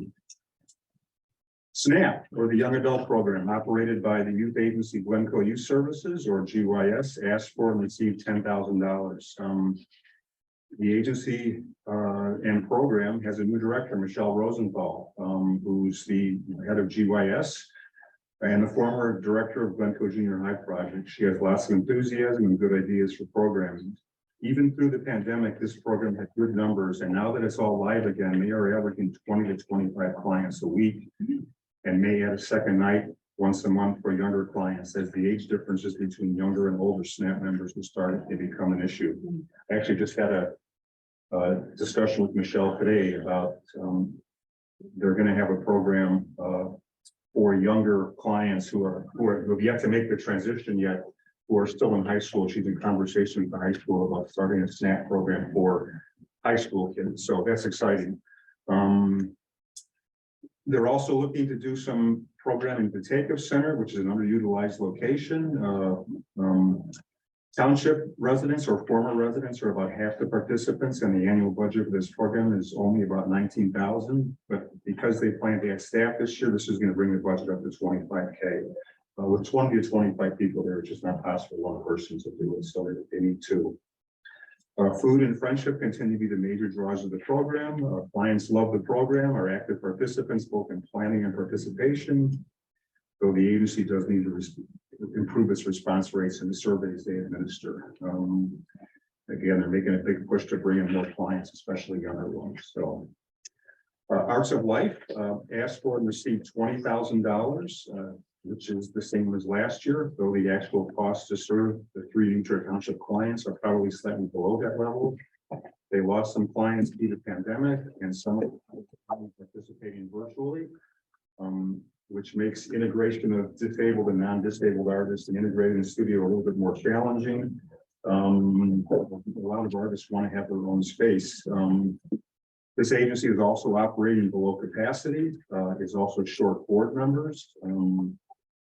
They've had a major shift over the past year in its evaluation criteria. They've moved away from the individualized outcomes. The typical in a lot of developmentally disabled agencies. They're focusing more on career, artistic, and professional development, as well as more emphasis on selling art and having exhibitions. So these are people who want this to be a career. Their outcomes are shifting towards that emphasis. They have 60 artists at their 2 sites, Chicago and Glenview. Glenkirk's overall allocation was $77,000 for its previously funded programs, and overall reduction primarily due to the underutilization, again, of respite services. Glenkirk indicated to us that they used just $6,141 of our 10K in funding, primarily due to staffing issues and low utilization of program due to COVID, as well as an overall decline in participation. Families are finding alternative arrangements in many cases. In other programs, there are 11 New Trier Township clients in residential and the same 11 in vocational. An agency also has staffing issues, which is preventing them from offering full day services at their capacity. They did apply for funding for a new behavioral health program. They asked for $10,000. We gave them $5,000. Which is counseling specifically for persons with developmental disabilities. We gave them less than their full request because they have not yet served any New Trier Township clients, although they expect to.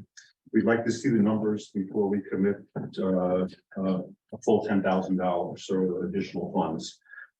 This brings the total allocation to Glenkirk to $82,000, $77,000 for the existing programs and $1,000 for their behavioral health. Our place of New Trier Township asked for and received $140,000. The remodeling is complete, but are now in discussion to buy the church, which would cost them $2 million, which they have a $600,000 credit for because of the renovations they've already done. So it's going to be $1.4 million. They're probably going to start a capital campaign for it soon. This was originally a transition program, for kids who were just getting out of high school, but so many of their clients have continued to stay there now. And so many clients are over the age of 26. So it's both a transition and an adult day program. Unlike many agencies, they are fully staffed and remained so during the pandemic. They recently hired their first development director who will guide them through a likely upcoming capital campaign. Their budget is now over $1 million and continues to grow. I remember when we provided them the start of funding of about $25. The shining star. It's amazing. Without any state funding at all either. They typically have 20 to 25 clients on site, less than pre-COVID, but it's rising. They've added staff to address client issues, and more clients have a higher level of impairment. They still send clients every day to work in the food pantry, which I'm greatly appreciative of. And this is a community-based agency with about half their clients being from the township, and it's located in the township. So, What will they do with the church? I have no doubt if they want to buy that church, they're going to buy it. Will they then, will they do something with it? well, the church that's been there for so long, the membership has been declining steadily. The community service church. And they're probably going to sell it to them sometime soon. And then it'll be a full-time site for them. They may rent out some space in there, but. Will they reconfigure it? Will they turn it into productive space, or will they? Well, they've done most of the reconfiguration already in the new space. I mean, it's all Yes, handicap I've been to it, accessible. it's beautiful, but they still have the church. The church is the church. Yeah, the pew part of it is what they haven't decided yet. What would happen to that space? They're hoping they grow enough new members so that they can utilize that additional space. When I saw that bigger than $2 million figure, I said, that's a real bargain. That's a valuable piece of land. I mean. Oh, yeah. That's on Forest and 10th and Home. It's a big piece of property. And I think this is a really, again, we don't want to, I think they deserve a lot of accolades. They've done a very nice job. Yeah, and they've done a good job of reassuring some of the people in the, because it's in a community, it's in a residential area, there were some concerns about, you know, transportation and disruptions to the neighborhood, but they've been very, Good neighbors. responsive to all that, so. Our house, which is a sister agency to Our Place, asked for $35,000, but again, we granted them only $30,000. This is still $10,000 per client, more than any other agency on a per client basis, and they're still talking about adding another house, but we continue to be disappointed they haven't been able to find a fourth person for their current house. They're looking to have more group homes, but the public-private mix of funding and support is difficult for a lot of families unless you're very well off financially. So we just gave them $30,000 this year, which again, we think is very generous, $10K per house per individual in that house. Lamb's Farm asked for and received $18,000, same as the last few years. Which is also the same number of New Shore Township clients they've had, 22. There's been some big changes at Lamb's Farm. They have a new director. Their 20+ year executive director, Diane Yaconetti, retired. They continue to have a high staff vacancy rate of about 18%. They do have a new wellness and enrichment center for those who like staying on campus. Knowing something about accreditation, I'm happy to announce that this agency has one of the highest accreditation scores ever accomplished by a developmental disability agency. They just had one finding at their last accreditation, and that was to update their first aid kits. Agency is also in a better financial position than most of the DD service agencies. Many of their clients lost their jobs or were furloughed when the pandemic hit, and most have returned to work. So this agency is in a good financial position. They have a new executive director. We fund 2 programs, a special gifts theater, a youth theater program that also has mentors, and an adult program. Each was granted a request, $25,000 for the youth program, $5,000 for the adult. This is now a program operated at multiple sites with multiple sessions. Including Loyola, outstanding client and family satisfaction rates, high level of participation from New Shore Township clients, both as clients and mentors. Agency only gets about 29% of its revenue from fees, so they have to do extensive fundraising in the community, and we're happy to be able to help. Only negative comment is this agency needs to recruit a larger board. It's a bit small for an agency its size. The big agency on this committee is Jocelyn Center. They were allocated $200,000, our largest funding level and one of the longest funded agencies of the township. Over the last year, this agency, I don't know if you've been over to the new office space over on Skokie Boulevard in Northbrook. They own that whole office building now. They've also added a Wake County office, and their budget is now over $10 million, with the projected to grow to over $15 million in the next year or two. They hired a lot of staff in a hurry. They now have a waiting list, at least for psychiatry. They have managed significant growth in staff and clients in areas served that still give a discount to New Shore Township clients, which are about 9% of their clientele. Based on state funding and client fees, we feel we are providing our fair share. Unlike many other agencies that work with clients with disability, they have a 96% retention rate for their employees, probably because psychiatric services, you know, these are staff that are more highly qualified, they have to get paid better. NAMI, or the National Association of Mental Illness, local chapter, received only $6,000, down from $20,000 last year. We had funded 4 programs last year, even though they provided incomplete documentation, but told them this year that that would not happen. We needed separate documentation, budgets, outcomes, information for each program requesting funding, but when the proposal arrived early, I noted that it again requested funding for 4 programs, but only provided documentation for family to family. They had gotten it in about a week early, and I took a look at it and I said, I can't accept this. You're asking for the same as last year. We said specifically in the funding letter that you had to provide documentation for each separate program. They sent back the application only requesting funding for family to family. So that could be fact that the executive director was about to leave the organization, Nathaniel Blackman. So the family to family, we funded 6,000 as a stipend for facilitators who have to do education to families on how to cope with and support a family member with mental illness. The agency's had some difficulty completing the forms accurately, and they've had 3 directors in the last 5 years, so there's been some turnover here. We have some other concerns as well, high fundraising and administrative costs, as well as some problems with outcomes and evaluation. We also hope that they can do more work with first responders and youth with mental health issues. But again, this is a cut from 20,000 to 6,000, but that's technically the only program they applied for under our guidance. So, Great.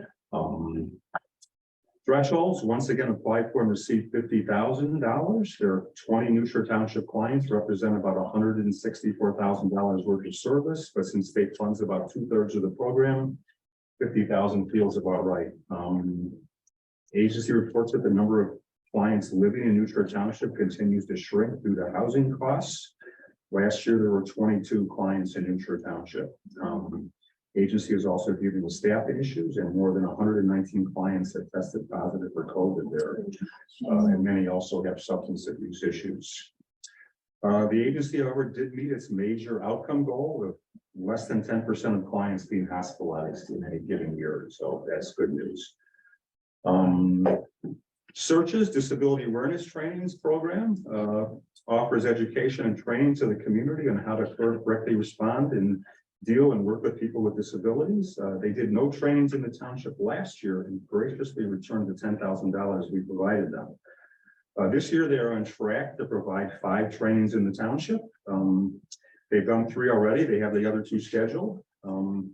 They had originally asked for 5,000 for this program, and then they were asking for 5,000 for another program, but didn't provide any documentation for it. So that program was going to be called No Boundaries. Didn't seem that much different than the disability awareness players. So we decided to give the disability awareness players the full 10,000 because that's the way we've always funded them based on the $2,000 for training. So we're allocating 10,000. It's just specifically for the players, not the No Boundaries. So they'll come back next year perhaps and submit an application for that. Finally, Total Link to Community provides customized employment training to persons with disabilities. It's a more expensive approach to job training, but the data shows that trainees get higher wages and have longer retention rates in their jobs. Agency asked for and received $14,000, the same level of funding as last year. Just 6 Neutral Township clients were served last year, and due to pandemic, agency has a lower placement rate than in past years. Just 11 of the 38 clients were placed, whereas in the past they've had a placement rate of well above 50 to 60%. So that's a bit of a concern, but we have to chalk it up to the pandemic. A high percentage of our clients lost their jobs in the height of the pandemic. Some, but not all, have returned to work. So overall, to all the ages, we allocated $670,000, down from last year's $676,600. Again, in my report, there's notes and comments on all the agencies. So, any questions at this point? And then I'd just like to make some final comments, as this is my last time through the process. Outstanding presentation. A couple of observations. So when I see like SNAP and even Pride Youth and in the other committee, you know, we're upping their game and actually having increased attendance and so on. What that tells me is that youth agencies like Wenatchee Youth and Warming House can learn from agencies maybe like SNAP and Pride Youth. I mean, look at. So I don't think it's hopeless for Wenatchee and Warming. They've got to figure out new and innovative ways of responding to the new paradigm. And other agencies, and again, we maybe can't comparing apples and oranges, but other agencies directed to you. I'm talking about SNAP, the good news from SNAP and Friday, they have done it. So it's doable. The other thing just a general thing I want to throw out there, I find it interesting that, you know, when it is hard for some of these agencies to retain employees because of the economy and because they don't have the money to pay the wages to retain the employees. And maybe as a result of their inability to retain employees, sometimes services drop off to the township. At the same time, but we're thinking about cutting, potentially cutting them. So it's kind of like a vicious circle. If you cut, then obviously you don't have the funds to retain the staff. So we have to be cognizant of that. And I was thinking maybe that might be going on in Blanker. And most of the agencies across all three committees did not ask for increases. So, the interesting thing is if you look at all the budgets of all of our agencies, for most of them, they continue to grow. Even during the pandemic, they did not shrink. That was because of PPP money in many cases, but it was also because, as they lost staff, that's money they don't have to pay out. So a lot of agencies, they struggled to maintain services, but many of them did it with fewer staff. But sometimes it's not a zero sum game. You're losing staff because you're not paying them what they need to be paid in this market. So what you're doing is, I think you're taking some of that money and piling it on to those that you retain.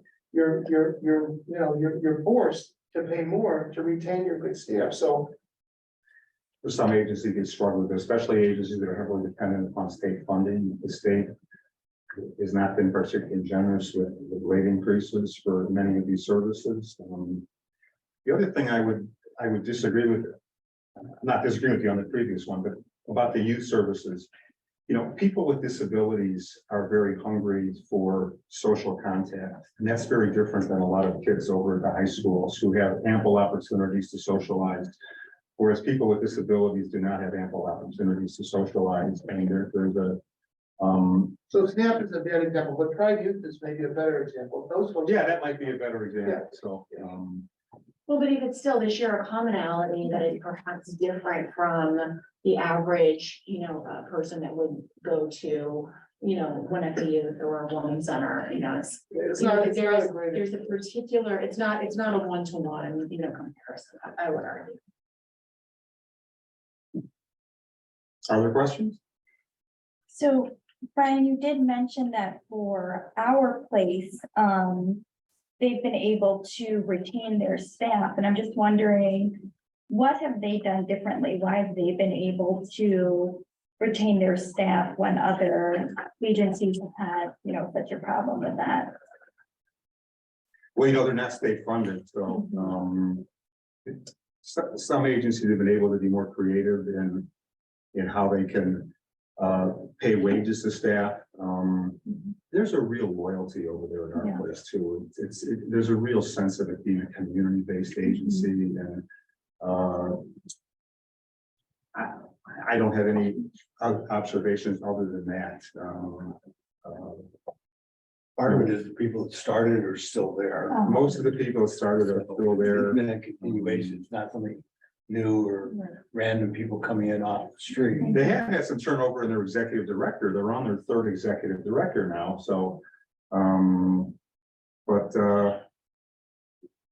I see the clients every day during the food pantry. They love the staff. They love going there. It's, and I think that we're, It's a home. Yeah. And the families love the respite. The Yeah. families are very supportive of our place. Right. And you could certainly feel that at the recent march, at Gilson for our place. it's a friendly atmosphere over there too. It isn't. Some of the large state agencies like Glenkirk and Clearbrook, I've been to all of the facilities. I can feel a little bit less like a fun place than More our place is. institutional, you feel? That really is a nice space over there. Some of the state facilities, it feels like what it used to be, and that was a sheltered workshop or a abandoned building that they picked up. It's a very nice environment over there, and they've done their best to. Both of my daughters volunteered there. I loved it. It was great. I would just make a couple of, this is my last time through this process in front of the board, and just a few reflections on 25 years of funding organizations in the community. I'm proud of the fact that we have a funding process, which the agencies, most of our agencies do a good job of filling out the proposals. The agencies that we have issues with, mostly the youth centers, we've got issues with from the beginning. You know, the sad thing is the youth center agencies' budgets are roughly the same as they were 20, even less than 20 to 25 years ago. So that is a shrinking demand for that service. But that aside, we have a great funding process in place. I'm proud of the fact that the forums address issues of outcomes. That was the major reason why I first was brought here, because I did a lot of work of outcomes with United Way agencies. I think most of our agencies do a good job in submitting outcome data, are getting good results. I'm proud of the new funding guidelines that we have, although they're just that, they're guidelines. I would say that in a few instances, the committees ignored some of those guidelines, which is their prerogative. I'm doing my best right now to train Stephen here with the funding process. I'll be at the committees in February where we have the funding letters will be written and then go out to the agencies in April or May. So I do have a vested interest in hoping the funding process continues to function well, and I'll be around for a few more years at least in a part-time basis, and we'll keep my eye out on it. And always, if you have questions about agencies or institutional knowledge that I can offer, I'm happy to do so. Thank you. Thank you so much. Thank you. Thank you as always for, yeah. And we hope we can honor you further at the annual meeting if you're not kayaking. Yeah. Because certainly, as all the chairs mentioned, your institutional knowledge has proven extremely valuable to us as a board and to previous boards as well. And we're glad that we'll be able to continue to rely on you. And I'm sure same with our place volunteers, we'll continue to see you. So, thank you. With that, I will, Brian, you're free to go. We're in line for public comment. Is there any public comment? Seeing none, I will now entertain a motion to return to the financial report. Is there such a motion? So moved. Is there a second? Second. Elliot seconds. All in favor, please say aye. Any opposed? Seeing none. See you tomorrow. See you around night. We have cases of your service. Very exciting. And you got my letter, right? That. The proposed draft of the letter that we're gonna send. I saw the email. We are now in line for the financial report, gentlemen. James. Okay, Happy New Year, everybody, and thanks for letting me join a little later than usual. But tonight I'm going to share my screen and then we can walk through the 10 months ended December 31. So again, the good news is tax receipts are kind of back online as the bills went out, and we collected about 900,000 for the month of December, brought our total to almost 2.1 million. We budgeted for 3.2 million, so right now we're at about 65% of the budget. Replacement tax is unchanged since last month, 128,000 there. So that's, almost 300% of the budget, which looks very good. Again, we're seeing really strong collections on replacement of the business tax across all our entities. So something we can look to bump up in next year's budget. All in, we're at about 2.3 million. We've budgeted for 3.3 million, so still waiting on those tax receipts. And again, for the next installment, the first installment of 23, they are looking to give a little bit of leeway in terms of the due date. I'm hearing they're going to push that back to April. In terms of expenditures, as we kind of look at operations, you can see we're doing very well in terms of trending better than budget across almost all of our categories.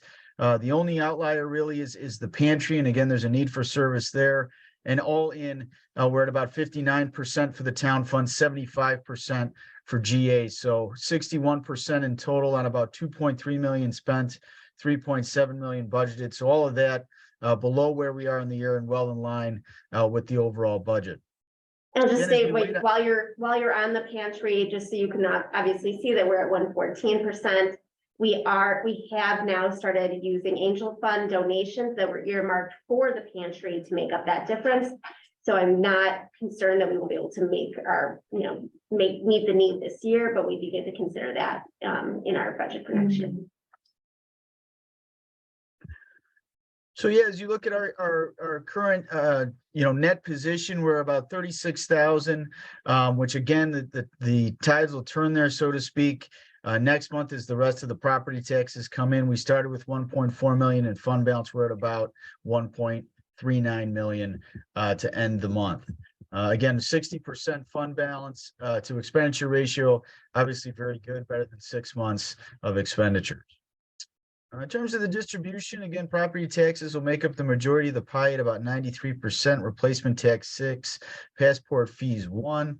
And then on the expenditure side, agency programs at 47%, personnel 16, the pantry 5, financial assistance 8, billing and town hall expenses 4, assessor 3, commodities 1, contractual 5, projects 4, and childcare services 5%. Again, you can see our revenues meeting expenditures. Again, though, because we're going to receive another $1 million in tax monies, that script will be flipped next month as revenues will exceed expenditures.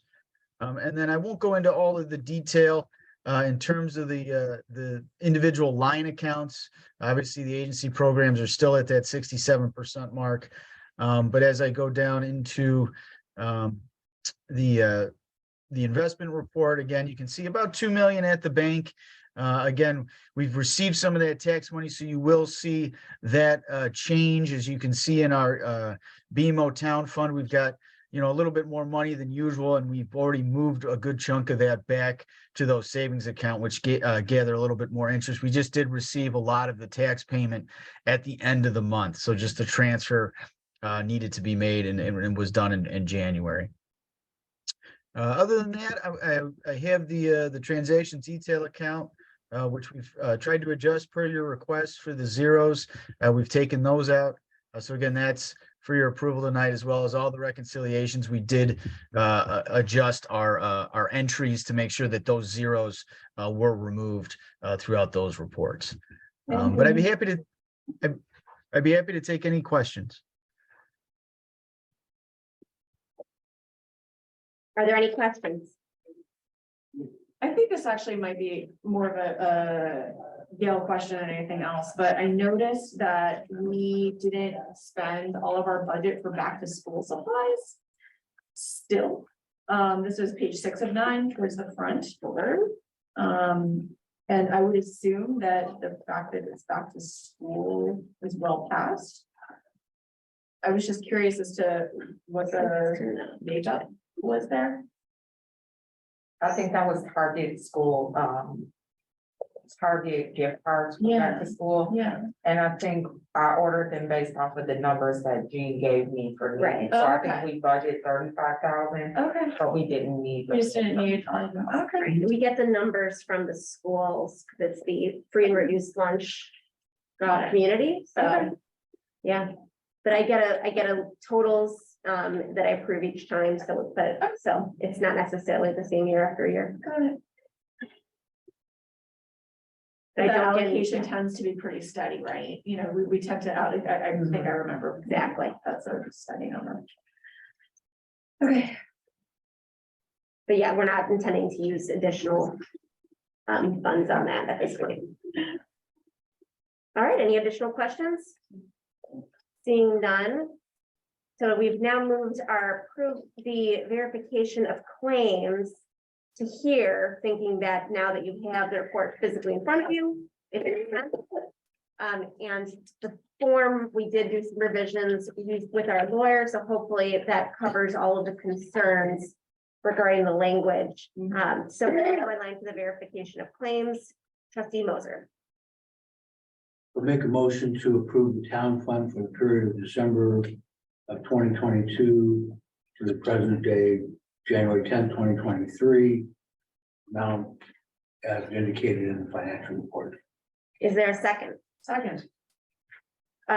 Mr. Clerk, please call the roll. Right, Supervisor Eisen, Yes.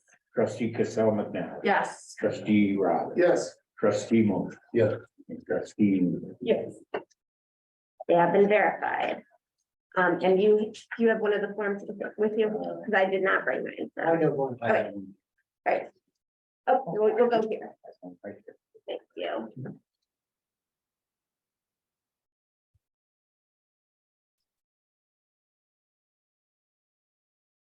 So this one's too. So you're something you just. That's my signature. Well done. Will we have James around, Gail? James can head out. Thank you very much. We appreciate it. Let me switch my back. Very welcome. You should be back as the host. Perfect. Thank you. Thanks so much for your All right. presentation as always. Happy New Year. Take care, everybody. Thank you. Thank you. And we can use that lovely pie chart easily in the annual report. All right, committee liaison reports. I hope you all don't mind that I left only pure jury since we had our committee funding presentations. So Elliot Robbins, pure jury. We're very pleased and excited. We have two new Wilmette cases. We haven't had Wilmette cases for a while. And I think we can attribute the fact that Wilmette has now got their eyes open and they're looking for us from the multi-pronged effort that Gail, myself and Brian directed to Wilmette to shame them and to not send. Oh, not shame, but to educate regarding the positive impact of nutrition. So we want to do a good job by those two cases, and then I have prepared a letter, a detailed letter that Brian has a draft of, and we're going to be sending such a letter out to the 4 high schools in the township, as well as the junior high schools. We've got nothing to lose, and we're just making them aware of what we do, and we'd be wonderful to handle any on-school property offenses, and there aren't going to be fines. There isn't going to be a criminal record. There aren't going to be lawyers involved. We want to let them know that, you know, we want to try to flesh out exactly what it is, what apprehension they may have about sending more cases through the local police departments to us. So we've got nothing to lose by doing that, and those letters should go out, Jim. Thank you. What's the nature of the case that you got from Wilmette? You know? I don't know yet. I don't know. I know nothing. I just know that we have 2 new cases from Wilmette, so I will report back to you guys next time. Because I'd be curious to see which one they decided to spin off versus what they're keeping now. Right. Yes. Yes. And please do tell the peer jurors about the choice scholarship opportunity as well. Yeah. Boy Scout, good Boy Scout. Yep, it's in the dispatch and our social media. Thank you. I will. And I'm sure you all read the toy magazine you get in the mail, so. Which probably has like a 7-page thing about it. Acknowledgement of staff reports. We have received staff reports from our administrator, our community services administrator, general assistance administrator, outreach and communications director, and community partnerships coordinator. If anybody wish to take any of these staff reports for discussion? I have a couple of items. Yes. In Risha's report, safety and security is kind of top of mind for me right now. And so I know that we talked about this last time, but with HTML Global coming and picking up the rest of the old computers, I know that we had talked about it. I just want to reaffirm that, you know, there's no data, client data, anything that's going to be kind of still on there, or whatever. Yeah, they took everything out of it previously, and then the person came last week to pick everything up. Awesome. And then the other thing is the cleaning out of the storage room before the asbestos abatement. Who's gonna be doing that? Is that us? Is that somebody like? Right now, that's been me and Okay, Steve. so we just have to be super duper careful. Like, the last thing I wanna do is have y'all get sick. Yeah, we're not, the asbestos, it's basically the piping, so Okay. we're not disturbing it with what we're doing. Okay. But I did have Macias Renovators come in today, the same person that's doing the repairs. Okay. He hung some pictures and things for us today. I did take him down in the basement because we do have a lot of water in the basement, so there's tons of issues with that back room. Luckily, we did get all of the computer equipment out of there, but the abatement people will not do anything in there unless that room is completely cleaned out. And it's years of stuff. So Steve and I go down there every day and do what we can. And then Rocky said that he can get people to come and take those old file cabinets and stuff like that out of there.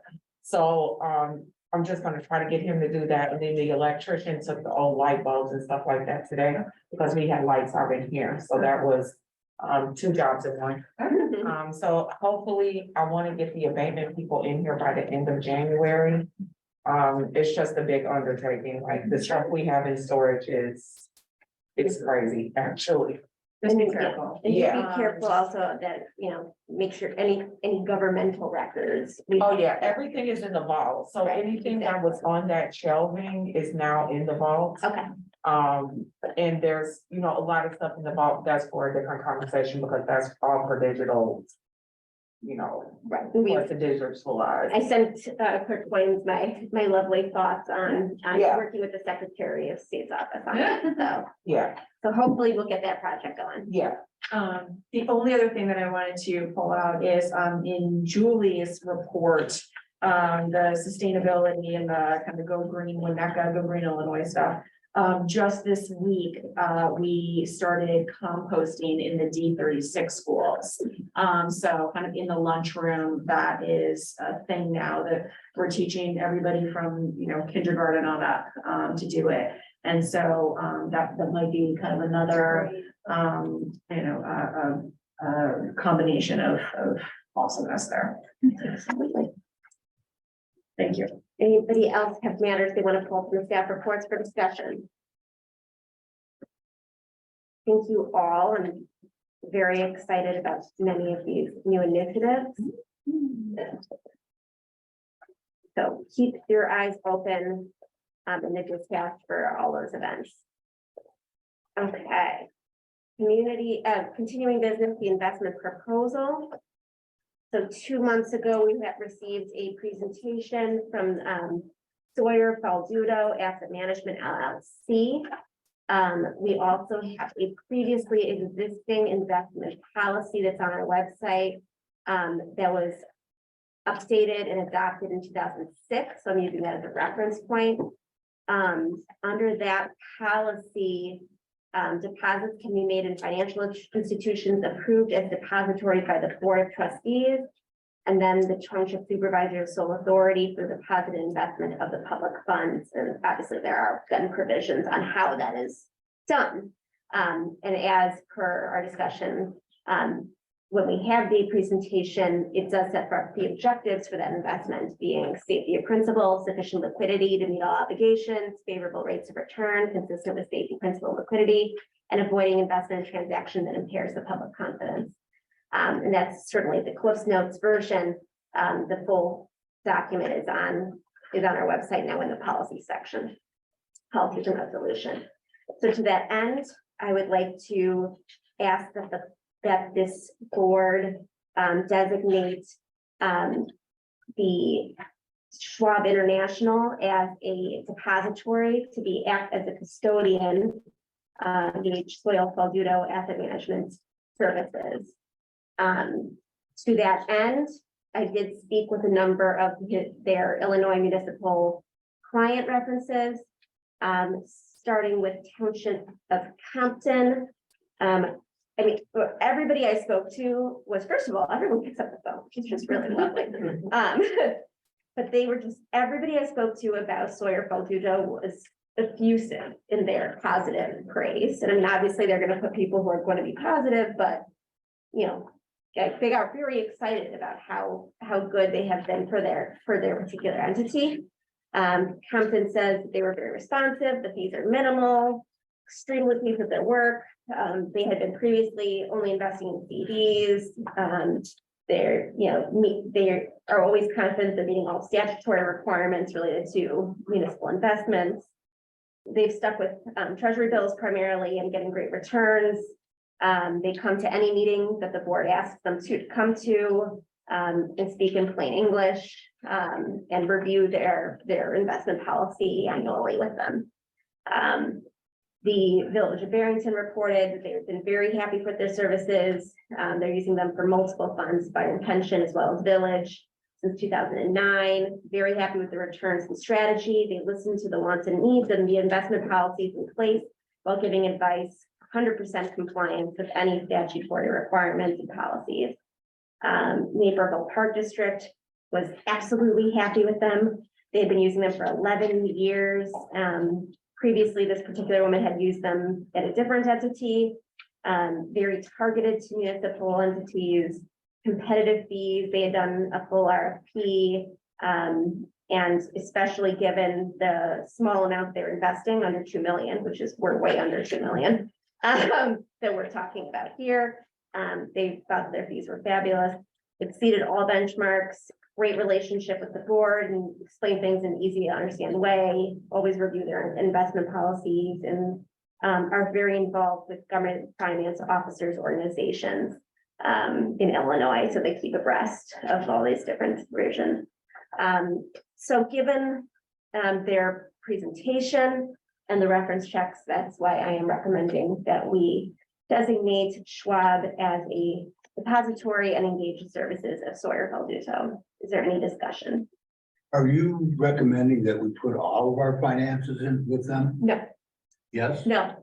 Okay, what's going over there? So it would, well, the motion on tables, or sorry, I need a motion, but the motion would be simply to offer, have Schwab be designated a depository.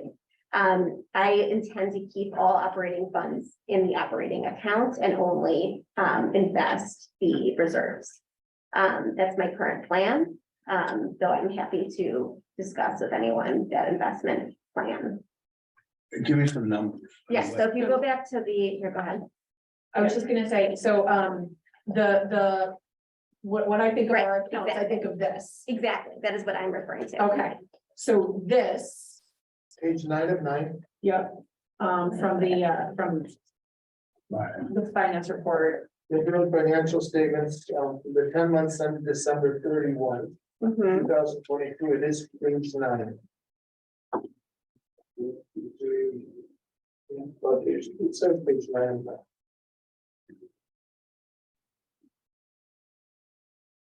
Thank you for being more descriptive than when I said this. No, So we have. Sorry, we changed it on our, on the online accounts where it says, it will say reserve operating. But you can tell by the return rate. So the lower return rates are operating, the higher return rates are actually the reserves, because we can't take them in now as quickly.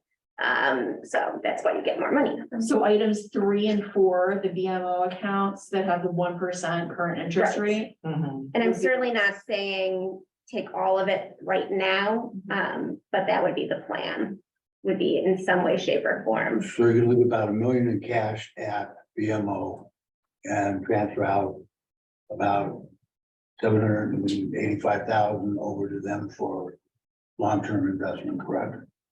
it's not right, it's a money market, it's a Schwab money Well, market. whatever. Right, some money market. In the angel fund could go to them too, couldn't it? I mean, we're using some. It could. Yeah. I would have that flexibility with Schwab being being a depository. If I could get Northern Custom to answer our phone. You calls. see those 5 basis points there, don't you, Stefan? I know, Yeah. It's malfeasant. of It us. We're It malfeasant. I've been saying it for a long time, but Yeah. I think. I don't wanna get too into this. I think you're going from the fire into the pan because you're consolidating down to one company as opposed to one bank. And it's not an FDIC insured company. They have their account card, but they're not per se. But I've given a lot of thought, and this is gonna come up tonight. I think if we move some slowly, like the 2 accounts that you're talking about, and see how it goes, I can live with that. To put everything over there, or even a big portion of it, I think is too much too fast. So having given further consideration, I'm willing to support the idea of using that, but I don't want to go too fast. That's my take. well, that seems to make sense. We'll do slow testing process. As I said, they're, been very responsive to their other municipal clients as far as reporting back on how the returns are going. Okay. Is there additional discussion? Do you need any type of motion? I just need a motion allowing me to use Charles You can Schwab make as it. a depository. It could be. Oh, because that's right, I am a member of the board. I move that we designate Schwab as a depository. I said, Yes, With the caveat that right now, your intention is absolutely, not the operating funds, not the angel fund, but the long-term. exactly, Oh, that's fine. right. I'm good. Any additional discussion? Seeing none, I don't believe I need, I think anything financial. okay, might as well, yeah. For the- Please call the roll. Supervisor Eisenberg, Yes. trustee Costello now, Yes. trustee Robin. Yes. Trustee Moser. Yeah. Trustee Lou. Yes. The motion carries. Any new business? Being none, we're now in line for a motion to adjourn. Is there such a motion? So moved. All those in favor, oh, sorry, second. Second. All those in favor, please say aye. Any opposed? We are adjourned. Thank you. 9:40. See you Valentine's. Day. Yeah.